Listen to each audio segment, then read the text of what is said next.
রায়হান একটা মুভি ঈদে রিলিজ হয়েছিল যেটাতে বিদ্যা সিনহা মিম দর্শকের প্রচুর গালি খেয়েছে, হ্যাঁ পরাণে।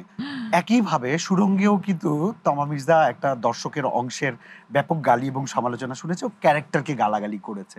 এই গালাগালিটা তুমি কতটুকু অ্যাপ্রিশিয়েট করেছো? না এইটাই আমি যখনই কথা বলেছি আমার বন্ধুরা বা আমার ডিরেক্টর এবং আমার প্রোডিউসার সবাই একটা কথাই বলেছে যে তুমি যদি গালি খেয়ে থাকো তাহলে তুমি সাকসেসফুল। হ্যাঁ, এবং এমনও হয়েছে, ধর এই রিসেন্টলি 3-4 দিন আগে আমি আমার ফ্রেন্ডের বাসায় একটা কাজে গিয়েছি, আমার ফ্রেন্ডের আম্মাকেও নিয়ে আসছে যে আম্মু এই সেই মেয়েটা।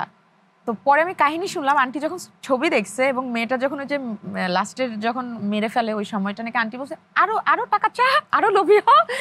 মানে মানুষ একদম ক্যারেক্টারে ঢুকে গেছে। এবং আমি যখন হল ভিজিট করেছি আমি বের হওয়ার সময় এরকম অনেক কমেন্টস পেয়েছি, মানে কমপ্লিমেন্ট পেয়েছি, আমাকে এসে বলতেছে হ্যাঁ যে একটু কম লোভী হলে ভালো হতো ক্যারেক্টারটা। না তুমি লোভী না, মানে ক্যারেক্টারটা অনেক লোভী।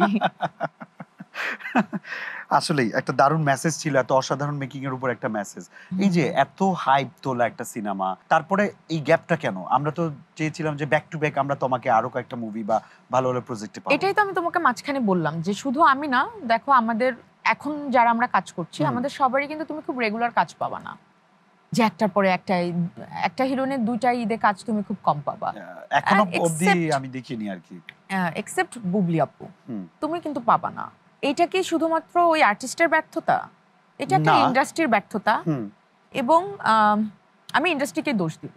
আর আমাকে যদি বলো আমি আমারটা বলতে পারবো, আমি অন্যান্য আর্টিস্টের জন্য দর্শক হিসেবে বললাম যে ইন্ডাস্ট্রি, এবং ইন্ডাস্ট্রির মানুষ হিসেবে বললাম। আমার কাছে কিন্তু সুরঙ্গর পরে কি হয়, শুধু সুরঙ্গ না, আমার মনে হয় এগুলো যাদেরই ছবি ভালো যায় এরপরে এই একটা জোয়ার থাকে যে কিছু মাস, কয়েক মাস তোমাকে সবাই ফোন করবে, সবাই নিতে চাবে, সবাই স্ক্রিপ্ট পাঠাবে, সবাই বলবে একটা কাজ করি।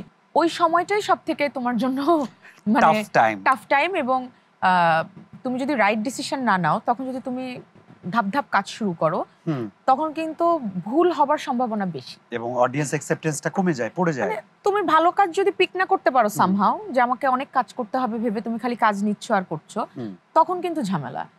তো আমার এই ভয়টা খুব কাজ করছে যে আমি যে কাজটাই এখন করবো এরপরে, সেই কাজটা দেখে যেন দর্শক বলে যে না মেয়েটা ভালো কাজ করছে বা স্ক্রিপ্টটা ভালো ছিল।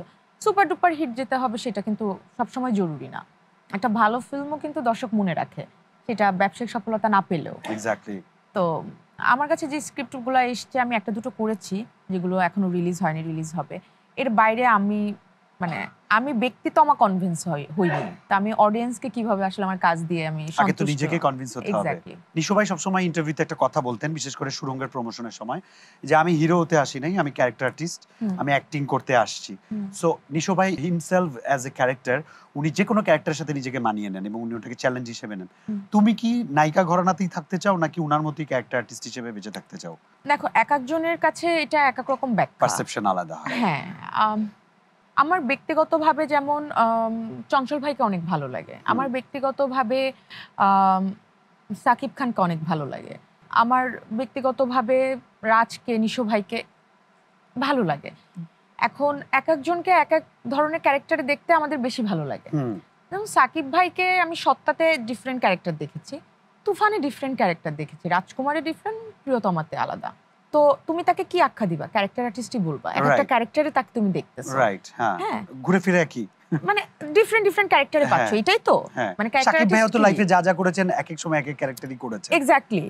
এটার সাথে ব্যবসা সফলতা বা কমার্শিয়াল বলতে আমরা আসলে কি বলি, কমার্শিয়াল ফিল্মটার ব্যাখ্যাটা কি আমাদের কাছে? এক একজনের কাছে ব্যাখ্যা দেখবে এক এক রকম। সুরঙ্গ কি কমার্শিয়াল ফিল্ম না? আমার কাছে তো অবশ্যই হ্যাঁ। হ্যাঁ, ওই কমার্শিয়াল ফিল্মের যে ক্যারেক্টারটা, ওই ক্যারেক্টারটা নিশো ভাই প্লে করেছেন, রাইট? তো উনি একটা কমার্শিয়াল ফিল্ম করেছেন, সেই ফিল্মের যে ক্যারেক্টারটা ওইটা উনি কিভাবে পোর্ট্রে করেছেন সেটাই। তো আমার কাছে মনে হয় যে আমরা সবাই ক্যারেক্টার আর্টিস্ট।